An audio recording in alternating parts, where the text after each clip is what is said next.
understand how to find inverse of a matrix using transformations, and we will be taking into consideration row transformation. See, whether it is adjoint method or it is transformation method, step 1 remains same. You have to find determinant of the matrix, and if it is a non-singular matrix, then A inverse exists. So this is your matrix 2 5 1 3. 3 into 2 6 minus 5, answer is 1, hence it exists. Next step, we know that A into A inverse is I. What is the definition of A inverse? A into A inverse is I. Remember one thing, if you are going to use row transformation, you have to write A into A inverse equal to I. And if you are going to use column transformation, you have to write A inverse into A is equal to I. Please remember this. Okay, so if you are using row transformation, you have to write A into A inverse is equal to I. If you are using column transformation, you are going to use A inverse into A is equal to I. So I write as per the definition, A multiplied by A inverse equal to I. Now what we are going to do? We are going to apply row transformation. How are we going to apply? Please try to understand.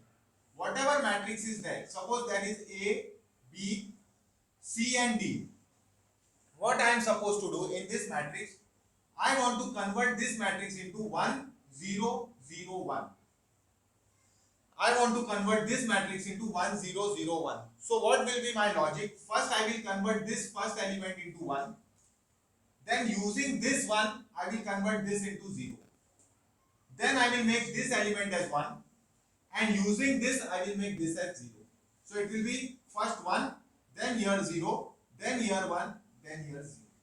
This is the standard step that I am going to approach, and then sum becomes very comfortable, or I can say it becomes easy. So now A into A inverse is I. So matrix 2, 5, 1, 3 into A inverse equal to I. This matrix A is of order 2 cross 2. So my I will also be of the order 2 cross 2. 1, 0, 0, 1. I will make some transformation over here to make this matrix I, and the same transformations have to be applied over here. Now step 1. I want to convert this first element into 1. Correct? My method says I have to start this 1, use this, make this 0. Then this 1, use this, make this 0. So how do I convert 2? One method is I divide this row by 2, but then fraction come into picture. As far as possible, we will try to avoid fractions. So second method is what? I can easily interchange this row. So what is the method? R1 interchange with R2. What does this method say? When I say R1 interchange with R2 means R1 goes in place of R2 and R2 comes in place of R1. But whatever I am going to do on left hand side, I will have to do on the right hand side also. So this becomes 1, 3, 2, 5, A inverse equal to, this becomes 0, 1 and 1, 0. Understood? Now I have made this as 1. Using this one, I will make this as 0. So this element 2 is to be made as 0. And remember one thing, when I am doing one operation, either throughout the sum I have to do row operation, or throughout the sum I have to do column operation. I cannot combine both of them in one sum. So how will I make this 2? See, how do I write? This is R2. R2 becomes R2 minus 2 R1.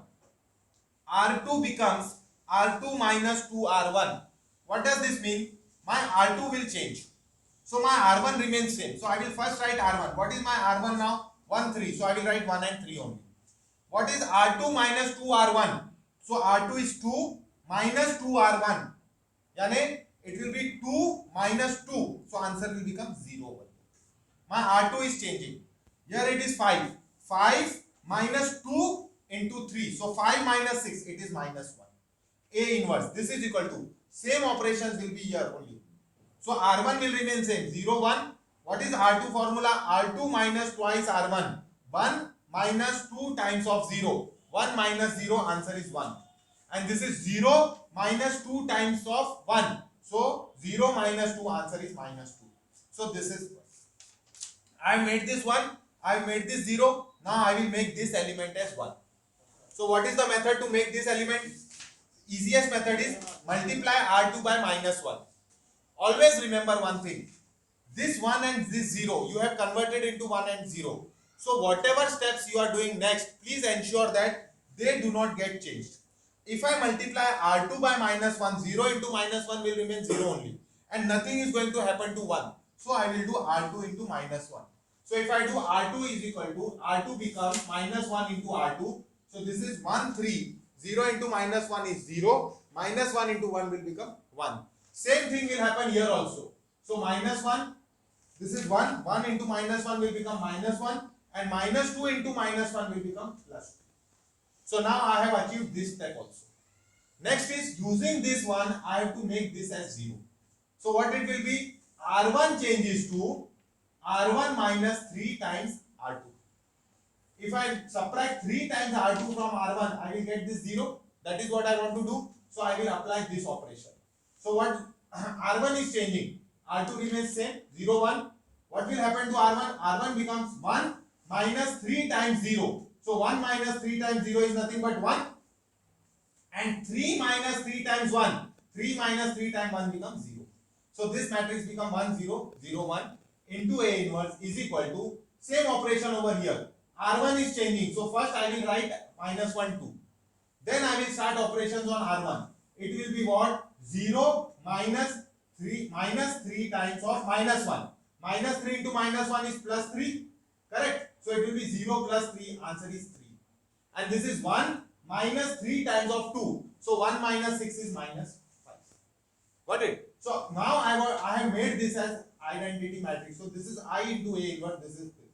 Now what is the definition of I? Identity matrix multiplied by any matrix remains the same matrix. So I into A inverse is A inverse only. And on this side I get 3 minus 5 minus 1 minus 2. So my A inverse is 3 minus 5 minus 1 minus 2. If you want to cross verify whether your answer is correct or not, you multiply A matrix with A inverse and that answer should be a identity matrix, that is 1 0 0 1. That means your answer is correct. So I will always advise, if you are doing a big sum of A inverse in the exam and if you have time, please verify so that you ensure that your answer is correct. Okay, please note down this sum.